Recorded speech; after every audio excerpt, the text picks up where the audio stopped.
I met Rachel during our final year of college.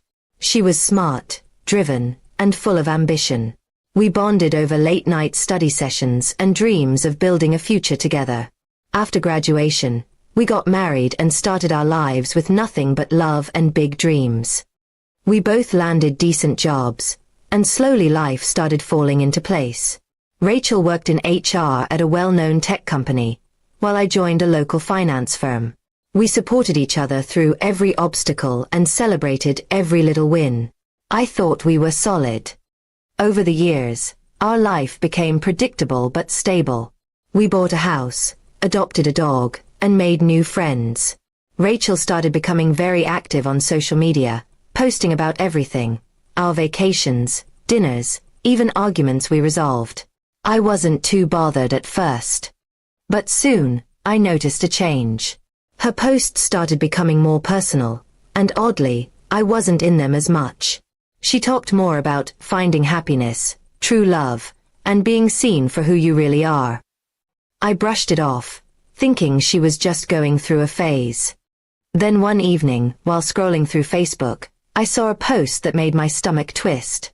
It was a long, emotional caption about finally understanding what love really feels like.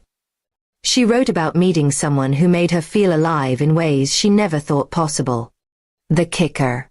She tagged no one, but the post included a picture of her with a man I had never seen before. They weren't kissing, but the closeness, the way she looked at him, it said everything. I didn't confront her immediately. I decided to dig deeper. I went through her posts, comments and likes, and found out this man worked at the same company. He was a new hire in the IT department. I even saw them laughing together in a few work event photos. I felt numb. I couldn't understand how she could post something like that so publicly. I printed the post and a few screenshots, then called a lawyer. I knew our marriage was over the moment she shared her true love with the world and left me out of it. Before serving her the papers, I made one final attempt. I asked her about the post casually, pretending I hadn't seen it. She brushed it off, saying, "Just something I wrote for fun. It's fiction." But her eyes said otherwise.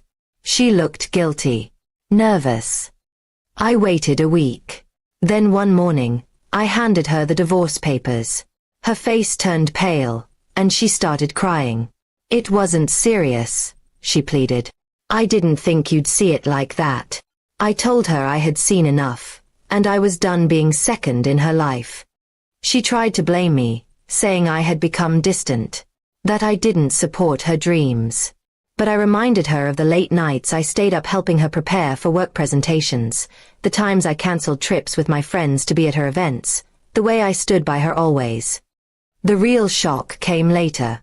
Apparently, someone from her company saw the post too, and reported it to HR. The company took it seriously since it involved a potential conflict of interest and inappropriate conduct with a coworker.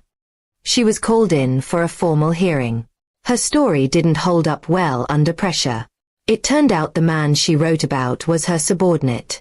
They had been exchanging flirty emails on company time and even skipped a few meetings to meet outside during office hours. Within a week, she was let go. She came home that day, looking broken. No job. No marriage. And from what I heard, her true love ghosted her the moment the trouble started. He didn't want to be involved in a scandal. Rachel begged me to reconsider. She promised to delete the post, go to therapy, start fresh. But I was done. I gave her everything: love, loyalty, support, and she threw it away for an office fling and an attention-seeking post. Our divorce was finalized 3 months later. She moved in with her sister.